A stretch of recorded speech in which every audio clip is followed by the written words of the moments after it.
Hallelujah. सभी को जय मसीह। प्रभु का प्रार्थना कैसे करें? लुक्का 11:2-4 में, अध्याय 11:2-4 में, जब तू प्रार्थना करे तो कपटियों के समान न हो, क्योंकि लोगों के दिखाने के लिए आराधनालयों में और सड़कों के मोड़ों पर खड़े होकर प्रार्थना करना उनको अच्छा लगता है। मैं तुमसे सच कहता हूँ कि वे अपना प्रतिफल पा चुके। परंतु जब तू प्रार्थना करे तो अपनी कोठरी में जा और द्वार बंद कर के अपने पिता से जो गुप्त में है प्रार्थना कर ले। तब तेरा पिता जो गुप्त में देखता है तुझे प्रतिफल देगा। प्रार्थना करते समय अन्य जातियों के समान बक बक न करो, क्योंकि वो समझते हैं कि उनके बहुत बोलने से उनकी सुनी जाएगी। इसीलिए तुम उनके समान न बनो, क्योंकि तुम्हारा पिता तुम्हारे मांगने से पहले ही जानता है कि तुम्हारी क्या क्या आवश्यकताएं हैं। अतः तुम इस रीति से प्रार्थना किया करो, हे हमारे पिता, तू स्वर्ग में है, तेरा नाम पवित्र माना जाए, तेरा राज्य आए, तेरी इच्छा जैसी स्वर्ग में पूरी होती है वैसे पृथ्वी पर भी हो। हमारी दिन भर की रोटी आज हमें दें, और जिस प्रकार हमने अपने अपार धियों को क्षमा किया है वैसे ही तू भी हमारे आराधनाओं को क्षमा कर, और हमें परीक्षा में न ला परंतु बुराई से बचा, क्योंकि राज्य और पराक्रम और महिमा सदा तेरे ही हैं। आमीन। इसीलिए यदि तुम मनुष्य की आराधना क्षमा करोगे तो तुम्हारा स्वर्गीय पिता भी तुम्हें क्षमा करेगा, और यदि तुम मनुष्यों के आराधना क्षमा ना करोगे तो तुम्हारा पिता भी तुम्हें आराधना क्षमा ना करेगा। उपवास। जब तुम उपवास करो तो कपटियों के समान तुम्हारे मुंह पर उदासी न छाई रहे, क्योंकि वे अपने मुंह बनाए रखते हैं ताकि लोग उन्हें उपवासी जाने। मैं तुमसे सच कहता हूं कि वे अपना प्रतिफल पा चुके। परंतु जब तू उपवास करे तो अपने सिर पर तेल मल और मुंह धो, ताकि लोग नहीं परंतु तेरा पिता जो गुप्त में है तुझे उपवासी जाने। इस दशा में तेरा पिता जो गुप्त में देखता है तुझे प्रतिफल देगा। स्वर्गीय धन। लुक्का 12:33-34। अपने लिए पृथ्वी पर धन इकट्ठा न करें, जहां कीड़ा और कोई बिगाड़ता है और जहां चोर सेध लगाते हैं और चुराते हैं, परंतु अपने लिए स्वर्ग में धन इकट्ठा करो, जहां ना तो कीड़ा और ना कोई बिगाड़ते हैं, और जहाँ चोर ना सेध लगाते हैं और ना चुराते हैं, क्योंकि जहाँ तेरा धन है वहाँ तेरा भी मन लगेगा। शरीर की ज्योति, लुक्का 11:34-36। शरीर का दिया आँख है, इसीलिए यदि तेरी आँख निर्मल हो तो तेरा सारा शरीर भी उजियाला होगा। परंतु यदि तेरा आँख बुरी हो तो तेरा सारा शरीर भी अंधियारा होगा। इस कारण वह उजियाला जो तुझ में है यदि अंधकार का हो तो वह अंधकार कैसा बड़ा होगा। परमेश्वर और धन, लुक्का 16:13, अध्याय 12:22-31। कोई मनुष्य दो स्वामियों की सेवा नहीं कर सकता, क्योंकि वह एक से बैर और दूसरे से प्रेम रखेगा, या एक से मिला रहेगा और दूसरे को तुझ जाएगा।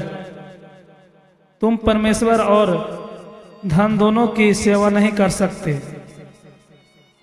इसीलिए मैं तुमसे कहता हूं कि अपने प्राण के लिए यह चिंता न करना कि हम क्या खाएंगे और क्या पिएंगे, और न अपने शरीर के लिए कि क्या पहनेंगे। क्या प्राण भोजन से और शरीर वस्त्र से बढ़कर नहीं? आकाश के पक्षियों को देखो, वे न बोते हैं न काटते हैं और न खाते में बटोरते हैं, फिर भी तुम्हारा स्वर्गीय पिता उनको खिलाता है। क्या तुम अपने अधिक मूल नहीं रखते? तुम में कौन है जो चिंता करके अपनी आयु में एक घड़ी भी बढ़ा सकता है? और वस्त्र के लिए क्योंकि चिंता करते हो? जंगली शोषणों पर ध्यान करो कि वे कैसे बढ़ते हैं। वे ना तो परिश्रम करते हैं ना कताते हैं। तो भी मैं तुमसे कहता हूं कि सुलेमान भी अपने सारे वैभव में उनमें से किसी के समान वस्त्र पहने हुए न था। इसलिए जब परमेश्वर मैदान की घास को जो आज है और कल भाड़ में झोंकी जाएगी ऐसा वस्त्र पहनता है, तो ये अल्प विश्वासियों तुमको वह इनसे बढ़कर क्यों न पहनाएगा। इसीलिए तुम चिंता करके या न कहना कि हम क्या खाएंगे या क्या पिएंगे या क्या पहनेंगे, क्योंकि अन्य जातियों इन सब वस्तुओं की खोज में रहते हैं, पर तुम्हारा स्वर्गीय पिता जानता है कि तुम्हें इन सब वस्तुओं की आवश्यकता है। इसीलिए पहले तुम परमेश्वर के राज और उसके धर्म की खोज करो, तो ये सब वस्तुएं भी तुम्हें मिल जाएगी। अतः कल की चिंता न करो, क्योंकि कल का दिन अपनी चिंता आप कर लेगा। आज के लिए आज ही दुख बहुत है। दूसरों पर दोष न लगाना। लुक्का 6:37-38-41-42। दोष मत लगाओ कि तुम अपनी भी दोष न लगाया जाए, क्योंकि जिस प्रकार तुम दोष लगाते हो उसी प्रकार तुम पर भी दोष लगाया जाएगा, और जिस नाप से तुम नापाते हो उसी नाप से तुम्हारे लिए भी नापा जाएगा। तू क्यों अपने भाई की आंख के तिनके को देखता है और अपनी आंख का लट्टा तुझे नहीं सूझता? जब तेरी ही आंख में लट्टा है तो अपने भाई से कैसे कह सकता है ला मैं तेरी आंख से तिलका निकाल दूं? हे कपटी, पहले अपनी आंख में से लटा निकाल ले, तब तू अपने भाई की आंख में तिनका भली भांति देखकर निकाल सकेगा।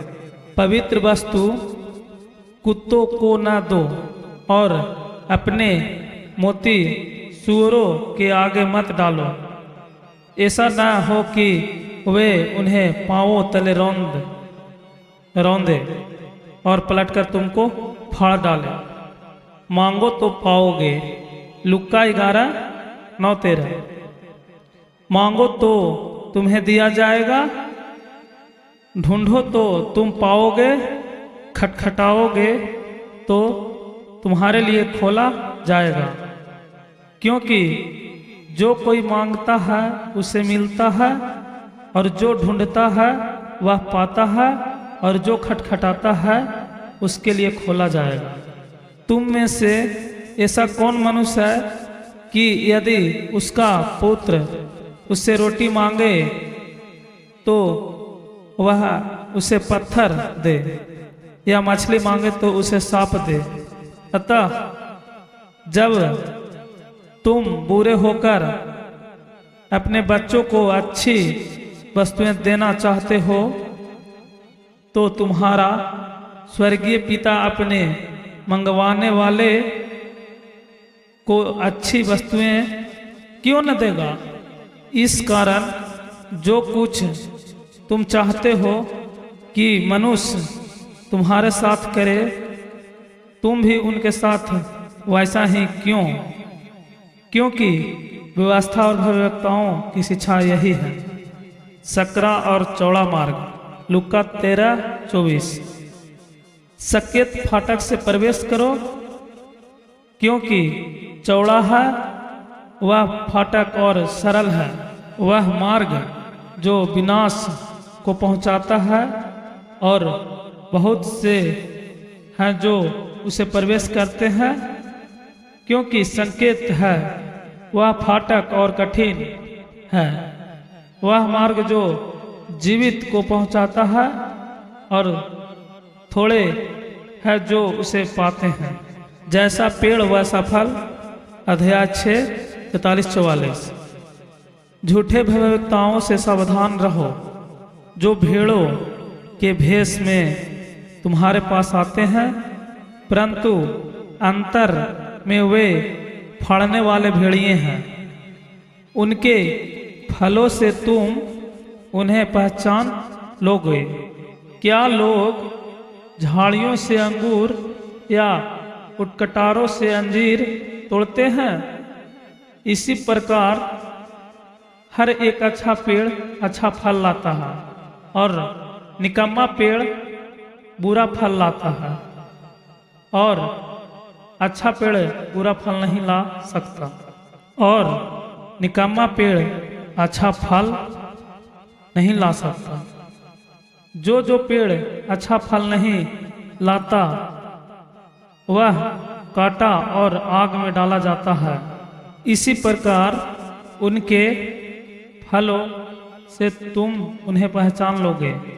जो मुझसे हे प्रभु कहता है, उनमें से हर एक स्वर्ग के राज्य में प्रवेश न करेगा, परंतु वही जो मेरे स्वर्गीय पिता की इच्छा पर चलता है। उस दिन बहुत से लोग मुझसे कहेंगे, हे प्रभु, क्या हम न तेरे नाम से भविष्यवाणी नहीं की, और तेरे नाम से दुष्ट आत्माओं को नहीं निकाला, और तेरे नाम से बहुत से आश्चर्य कर्म नहीं किए, तब मैं उनसे खुलकर कह दूंगा, मैंने तुमको कभी नहीं जाना। हे कुकर्म करने वाले, मेरे पास से चले जाओ। जय मसीह। Hallelujah, hallelujah. सभी को जय मसीह। आप लोगों के बीच बहुत ही अच्छा वचन सुनने के लिए मिलता है इस चैनल पे, तो इस चैनल को सब्सक्राइब करें और ज़्यादा से ज़्यादा लोगों तक शेयर करें। अच्छा लगे तो कमेंट करके बताएं, ताकि वचन पढ़ने में और सुधार कर सकें। प्रभु आपको आशीष देंगे। आमीन। जय मसीह। मकरूस अध्याय 15 6 से 15, लुका अध्याय 23 13 से 25, यहोत्रा अध्याय 18 39 से 19 16। हाकिम की यह रीति थी कि उस पर्व लोगों के लिए किसी एक बंदी को, जिसे वे चाहते थे, छोड़ देता था। उस समय उनके यहाँ बरअब्बा नामक एक माना हुआ बंदी था। अतः जब वे इकट्ठा हुए तो पिलातुस ने उनसे कहा, तुम किसको चाहते हो कि मैं तुम्हारे लिए छोड़ दूं, बरअब्बा को या यीशु को, जो मसीह कहलाता है? क्योंकि वह जानता था कि उन्होंने उसे डाह से पकड़वाया है।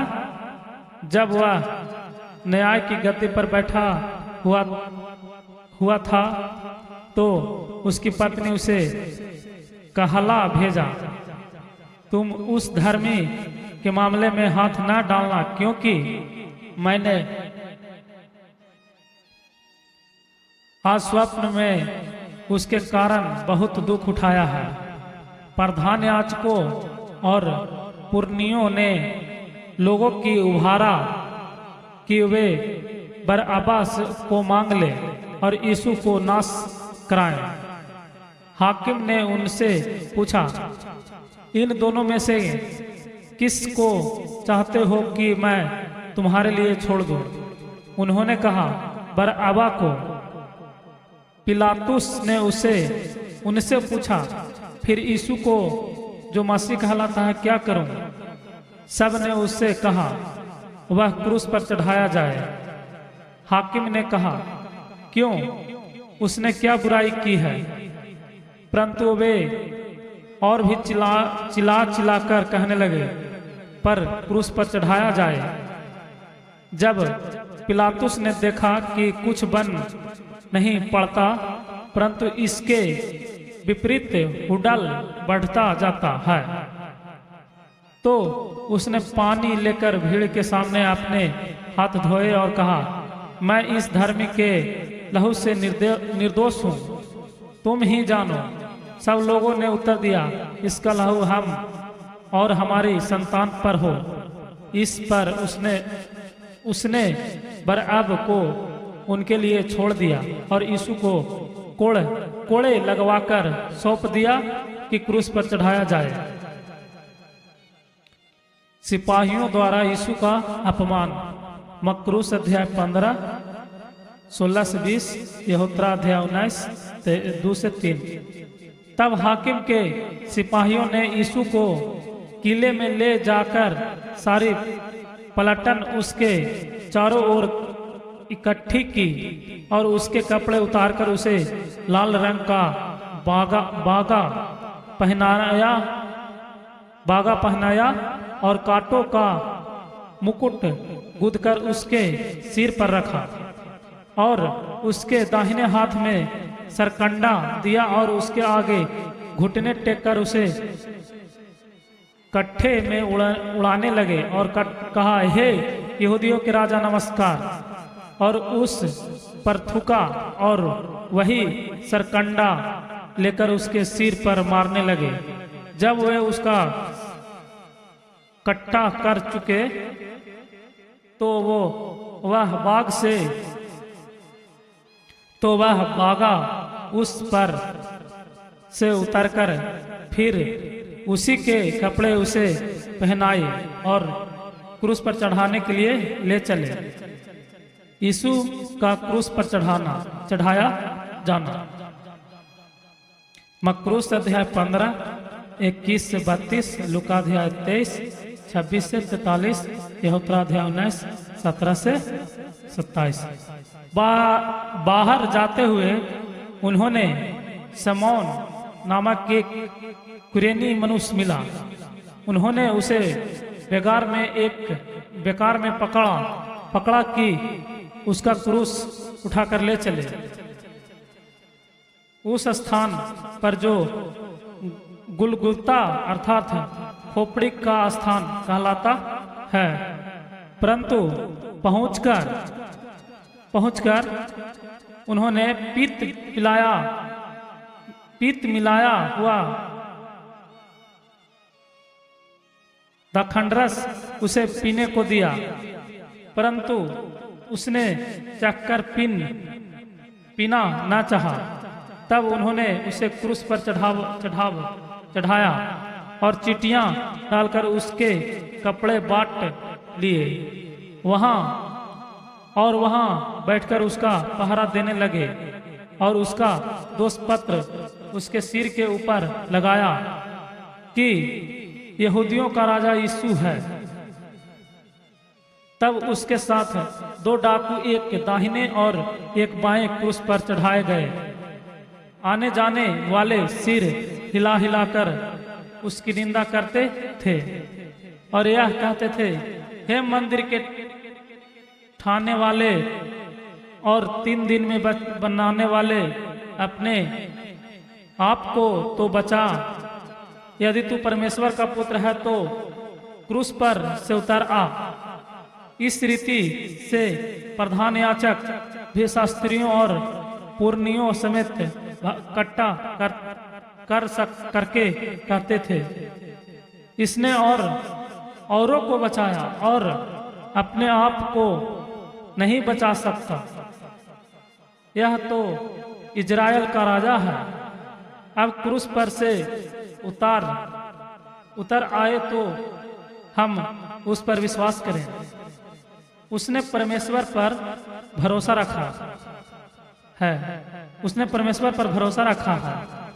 यदि वह इसको चाहता है तो अब इसे छुड़ा ले, क्योंकि इसने कहा था, मैं परमेश्वर का पुत्र हूँ। इसी प्रकार डाकू भी जो उसके साथ क्रूस पर चढ़ाए गए थे उसकी निंदा करते थे। यीशु का प्राण त्यागना। मरकुस अध्याय 15 33 41, लूका अध्याय 23 44 49, यहोत्रा अध्याय 19 28 30। दोपहर से लेकर तीसरे पहर तक उस सारे देश में अंधेरा छाया रहा। तीसरे पहर के निकट यीशु ने बड़े शब्द से पुकारकर कहा, एली एली नमा सब बक्तनी, अर्थात हे परमेश्वर, हे मेरे परमेश्वर, तूने मुझे क्यों छोड़ दिया। जो वहां खड़े थे उनमें से कितनों ने यह सुनकर कहा, वह एक एलियाह को पुकारता है। उनमें से एक तुरंत दौड़ा और स्पंज लेकर सिर के में डुबायो और सरकंडे पर रखकर उसे चुसाया। औरों ने कहा, रह जाओ, देखें एलियाह उसे बचाने आता है कि नहीं।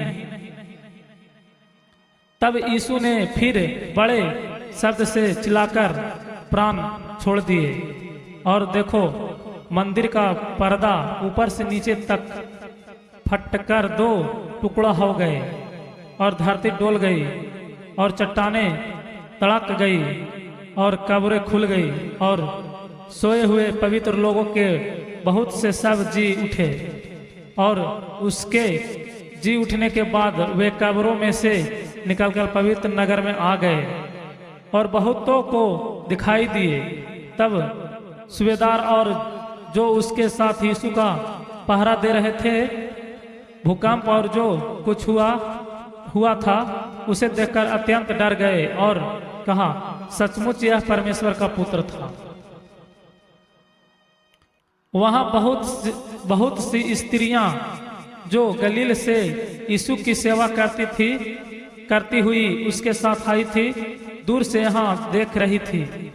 उनमें मरियम मगदलिनी और याकूब और योसेफ की माता मरियम और जबदी के पुत्रों की माता थी।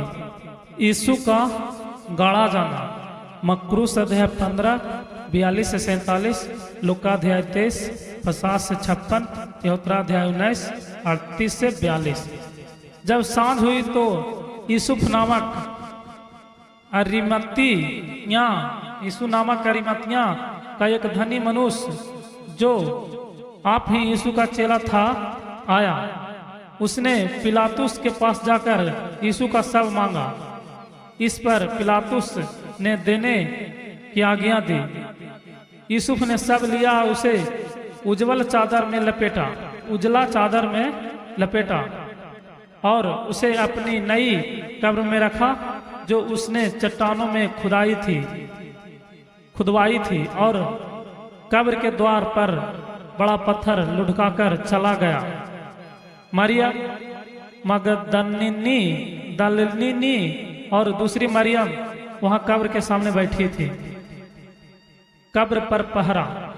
दूसरे दिन जो तैयारी के दिन के बाद का दिन था, प्रधान याजकों और फरीसियों ने पिलातुस के पास इकट्ठे होकर कहा, हे महाराज, हमें स्मरण है कि उसे भरमाने वाले ने जब वह जीवित था कहा था, मैं 3 दिन के बाद जी उठूंगा। अतः आज्ञा दे कि तीसरे दिन तक कब्र की रखवाली की जाए। ऐसा ना हो कि उसके चेले आकर उसे चुरा ले जाएं और लोगों से कहने लगे, वह मरे हुए में से जी उठा है। तब पिछला धोखा पहले से भी बुरा होगा। पिलातुस ने उनसे कहा, तुम्हारे पास पहराएं तो है, जाओ अपनी समझ के अनुसार रखवाली करो। अतः वे पहरुओं को साथ लेकर गए और पत्थर पर मोहर लगाकर कब्र की रखवाली की। यीशु का पूर्ण स्थान। मकरूस अध्याय 16 1 से 10, लूका अध्याय 24 1 से 12, यहोत्रा अध्याय 20 1 से 10। सप्ताह के दिन के बाद सप्ताह के पहले दिन पौ फटते ही मरियम मगदलिनी और दूसरी मरियम कब्र को देखने आई और देखा एक बड़ा भूकंप हुआ, क्योंकि प्रभु का एक दूत स्वर्ग से उतरा और पास आकर उसने पत्थर को लुढ़का दिया और उस पर बैठ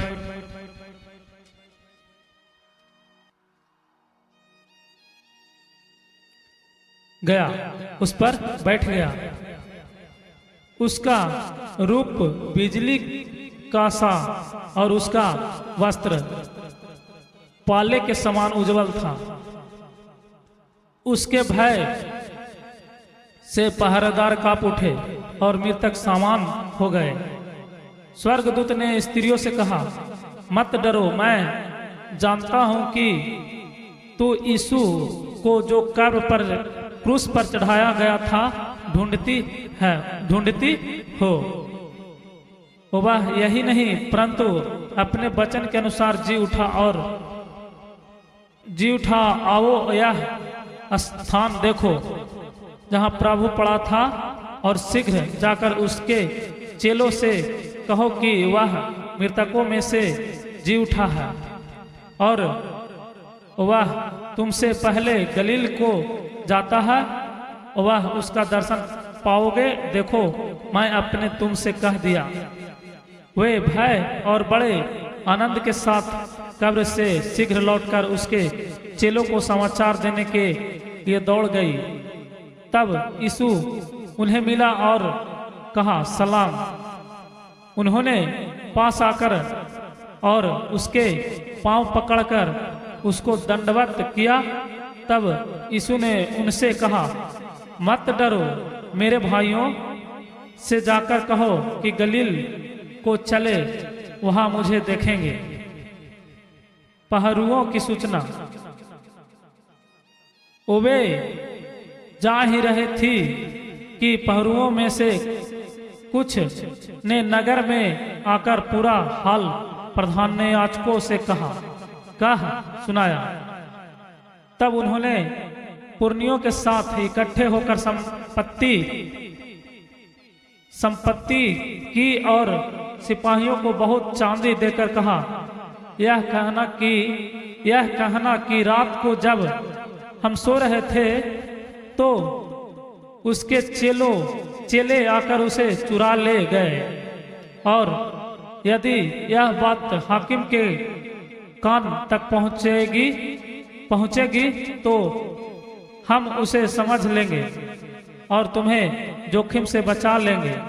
अतः उन्होंने रुपये लेकर जैसा सिखाया गए थे वैसा ही किया।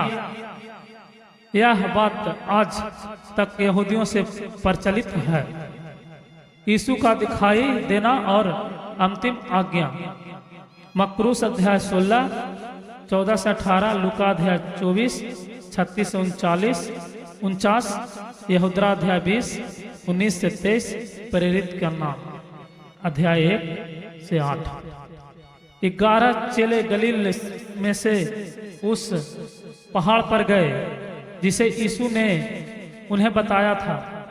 उन्होंने उसके दर्शन पाकर उसे प्रणाम किया, पर किसी को संदेश हुआ। यीशु ने उनके पास आकर कहा, स्वर्ग और पृथ्वी का सारा अधिकार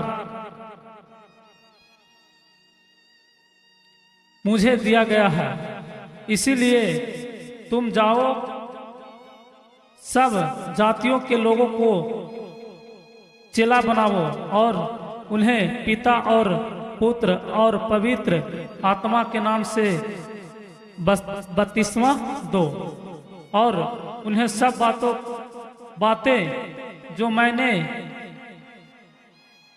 तुम्हें आज्ञा दी है मानना सिखाओ। और देखो, मैं जगत के अंत तक सदा तुम्हारे संग हूँ। मकरूस अध्याय 15 6 से 15, लूका अध्याय 23 13 से 25, यहूदा अध्याय 18 39 से 19 16। हाकिम की यह रीति थी कि उस पर्व लोगों के लिए किसी एक बंदी को जिसे वे चाहते थे छोड़ देता था। उस समय उनके यहाँ बरअब्बा नामक एक माना हुआ बंदी था। अतः जब वे इकट्ठा हुए तो पिलातुस ने उनसे कहा, तुम किसको चाहते हो कि मैं तुम्हारे लिए छोड़ दूं, बरअब्बा को या यीशु को जो मसीह कहलाता है? क्योंकि वह जानता था कि उन्होंने उसे डाह से पकड़वाया है। जब वह न्याय की गद्दी पर बैठा हुआ था तो उसकी पत्नी उसे कहला भेजा, तुम उस धर्मी के मामले में हाथ न डालना, क्योंकि मैंने आज स्वप्न में उसके कारण बहुत दुख उठाया है। प्रधान याजकों और पुरनियों ने लोगों की उभारा कि वे बरअब्बा को मांग ले और यीशु को नाश कराएं। हाकिम ने उनसे पूछा, इन दोनों में से किस को चाहते हो कि मैं तुम्हारे लिए छोड़ दूं? उन्होंने कहा, बरअब्बा को। पिलातुस ने उसे उनसे पूछा, फिर यीशु को जो मसीह कहलाता है क्या करूं? सब ने उससे कहा, वह क्रूस पर चढ़ाया जाए। हाकिम ने कहा, क्यों? उसने क्या बुराई की है? परंतु वे और भी चिल्ला कर कहने लगे, पर क्रूस पर चढ़ाया जाए। जब पिलातुस ने देखा कि कुछ बन नहीं पड़ता, परंतु इसके विपरीत हुडल बढ़ता जाता है, तो उसने पानी लेकर भीड़ के सामने अपने हाथ धोए और कहा, मैं इस धर्मी के लहू से निर्दोष हूँ, तुम ही जानो। सब लोगों ने उत्तर दिया, इसका लहू हम और हमारी संतान पर हो। इस पर उसने बरअब को उनके लिए छोड़ दिया और यीशु को कोड़े लगवाकर सौंप दिया कि क्रूस पर चढ़ाया जाए। सिपाहियों द्वारा यीशु का अपमान। मकरूस अध्याय 15 16 से 20, यहोत्रा अध्याय 19 2 से 3। तब हाकिम के सिपाहियों ने यीशु को किले में ले जाकर सारी पलटन उसके चारों ओर इकट्ठी की और उसके कपड़े उतारकर उसे लाल रंग का बागा पहनाया और कांटों का मुकुट गूंथकर उसके सिर पर रखा और उसके दाहिने हाथ में सरकंडा दिया और उसके आगे घुटने टेककर उसे कट्ठे में उड़ाने लगे और कहा, हे यहूदियों के राजा नमस्कार, और उस पर थूका और वही सरकंडा लेकर उसके सिर पर मारने लगे। जब वे उसका कट्टा कर चुके तो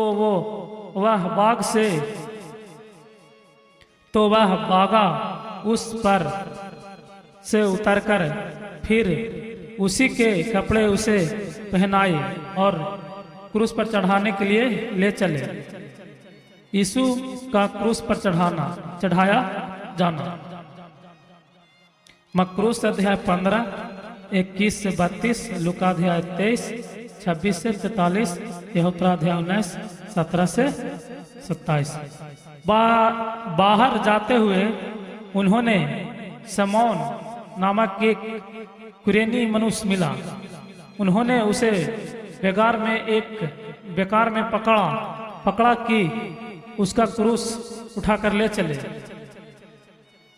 उस स्थान पर जो गुलगुलता अर्थात खोपड़ी का स्थान कहलाता है, परंतु पहुंचकर उन्होंने पीत मिलाया हुआ दाखंडरस उसे पीने को दिया, परंतु उसने चखकर पीना न चाहा। तब उन्होंने उसे क्रूस पर चढ़ाया और चींटियां डालकर उसके कपड़े बांट लिए। वहां बैठकर उसका पहरा देने लगे और उसका दोष पत्र उसके सिर के ऊपर लगाया कि यहूदियों का राजा यीशु है। तब उसके साथ 2 डाकू, एक दाहिने और एक बाएं क्रूस पर चढ़ाए गए। आने जाने वाले सिर हिलाकर उसकी निंदा करते थे और यह कहते थे, हे मंदिर के ठाने वाले और 3 दिन में बनाने वाले, अपने आप को तो बचा। यदि तू परमेश्वर का पुत्र है तो क्रूस पर से उतर आ। इस रीति से प्रधान याजक भी शास्त्रियों और पुरनियों समेत इकट्ठा करके कहते थे, इसने औरों को बचाया और अपने आप को नहीं बचा सकता। यह तो इजराइल का राजा है। अब क्रूस पर से उतर आए तो हम उस पर विश्वास करें। उसने परमेश्वर पर भरोसा रखा है। यदि वह इसको चाहता है वो तो अब इसे छुड़ा ले, क्योंकि इसने कहा था मैं परमेश्वर का पुत्र हूं।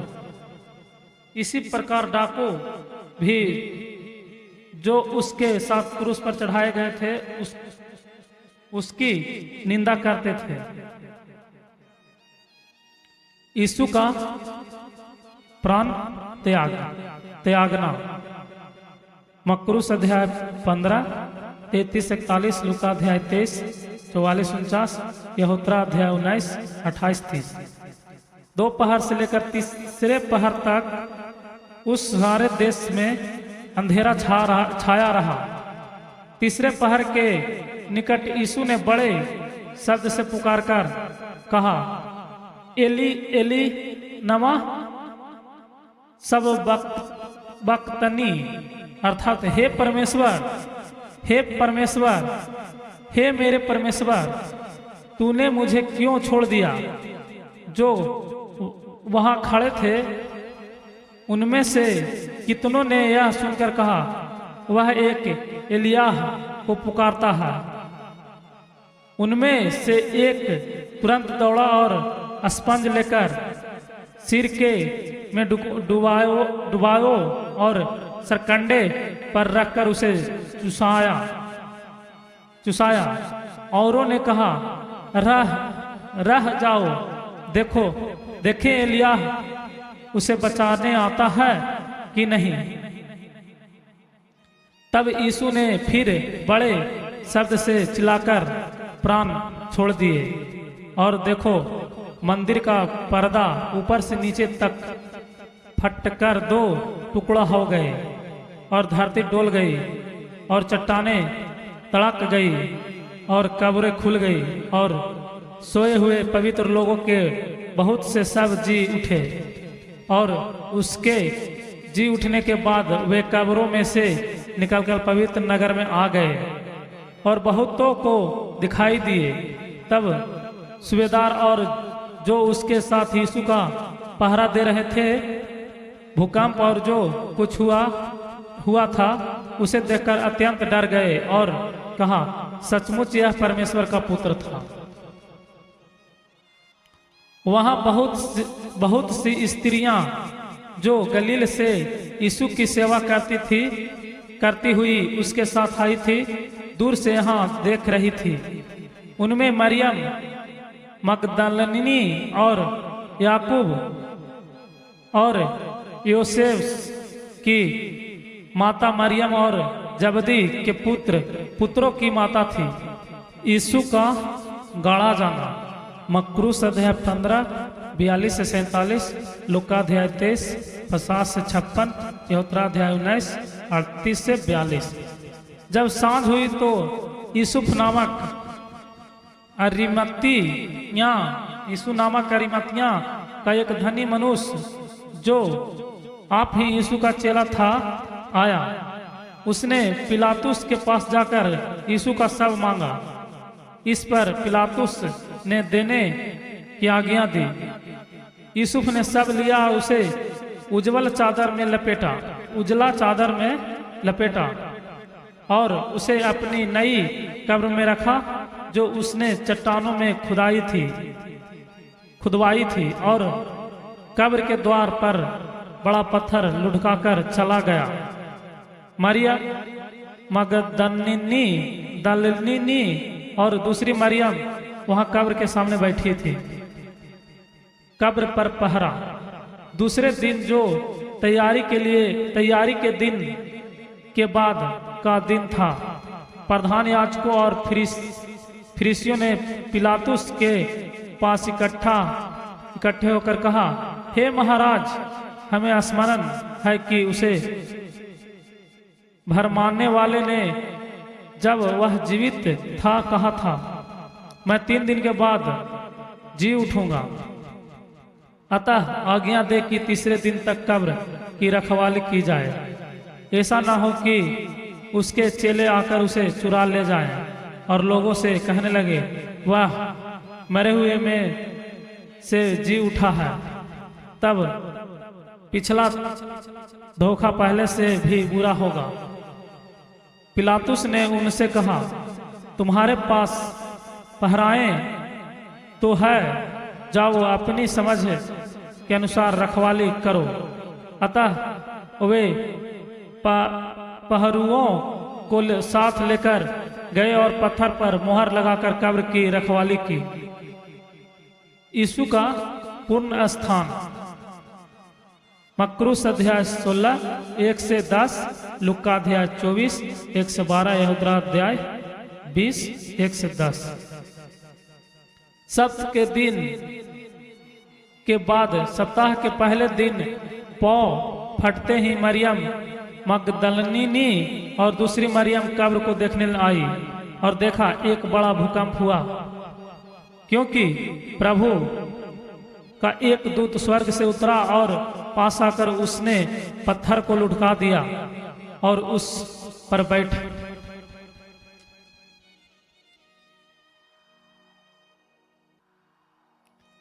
गया, उस पर बैठ गया। उसका रूप बिजली का सा और उसका वस्त्र पाले के समान उज्जवल था। उसके भय से पहरेदार कांप उठे और मृतक सामान हो गए।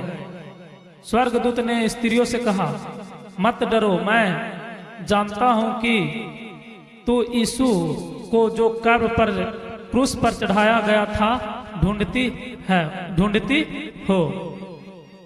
वह यही नहीं परंतु अपने वचन के अनुसार जी उठा आओ यह स्थान देखो जहां प्रभु पड़ा था, और शीघ्र जाकर उसके चेलों से कहो कि वह मृतकों में से जी उठा है और वह तुमसे पहले गलील को जाता है, वह उसका दर्शन पाओगे। देखो, मैं अपने तुमसे कह दिया। वे भय और बड़े आनंद के साथ कब्र से शीघ्र लौटकर उसके चेलों को समाचार देने के लिए दौड़ गई।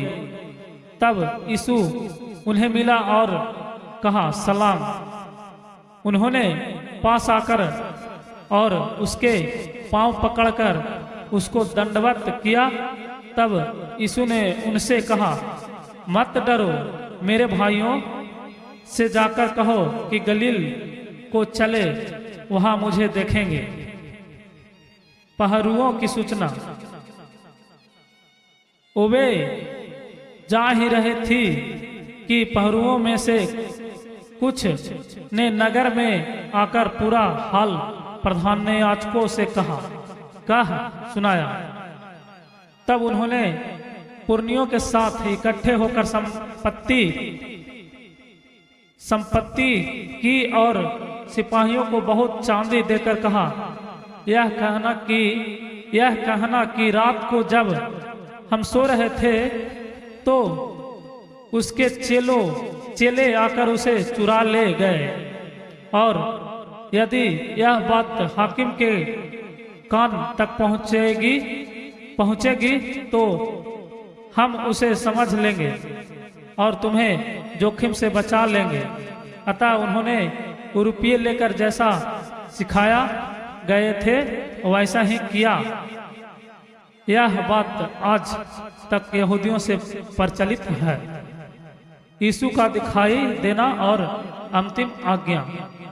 मकरूस अध्याय 16 14 से 18, लूका अध्याय 24 36 से 49, यहूदा अध्याय 20 19 से 23, प्रेरित का नाम अध्याय 1 से 8। 11 चेले गलील में से उस पहाड़ पर गए जिसे यीशु ने उन्हें बताया था। उन्होंने उसके दर्शन पाकर उसे प्रणाम किया, पर किसी को संदेश हुआ। यीशु ने उनके पास आकर कहा, स्वर्ग और पृथ्वी का सारा अधिकार